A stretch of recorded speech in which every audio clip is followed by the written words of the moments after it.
అంటే వాళ్ళు క్వశ్చన్ వేసారా ఎలా బతకాలి, ఏం చేసి బతకాలి? ఏదో అలాంటిది ఏదో జరిగింది. ఇరిటేటింగ్ క్వశ్చన్ అడిగితే ఇరిటేటింగ్ ఆన్సర్ చెప్తుంటాను. అలా జరిగింది తప్పితే ఐ డోంట్ మీన్. ఓకే. మరి మీరేం చేసి బతుకుతున్నారు? బతకడానికి ఏమి చేయాల్సిన అవసరం లేదనుకుంటా. బతకటానికి ఏమి చేయాల్సిన అవసరం లేదు. కుక్కలు, పిల్లులు, కోళ్ళు, పక్షులు, నెమళ్ళు, పాములు ఏమి చేయవు. అంటే మనం మనుషులం కదా.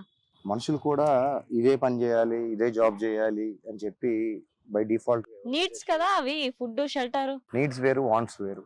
నీడ్స్ వరకు ఫుల్ఫిల్ అయితే ఎవరు ఏం పని చేయక్కర్లా. అగ్రికల్చర్ చేసేవాడు అగ్రికల్చర్ చేస్తే, తినేవాడు తింటే సరిపోద్ది. కానీ వాంట్స్ ఎక్కువ కదా, డబ్బులు ఎక్కువ కావాలి. పెద్ద కారు, ఒక కారు సరిపోదు, 2 కార్లు కావాలి. ఒక ఇల్లు సరిపోదు, 2 ఇల్లు కావాలి. ఇలా వాంట్స్ పెంచుకొని వెళ్ళి నీడ్స్, నెసెసిటీస్, ఫండమెంటల్స్ పక్కకు దోస్తారు. అప్పుడు నేను అవన్నిటిని వదిలేసుకొని చాలా సంవత్సరాలు అవుతుంది.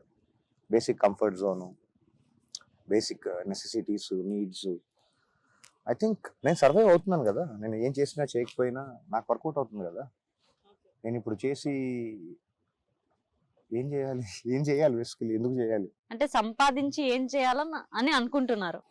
నేను సంపాదించా నా అర్హతకు మించి. నా అంటారు, హిందీలో అంటారు, మీరు ఔకాత్ సే బడికే మే దేకా. నా అర్హతను మించి నేను చూసా.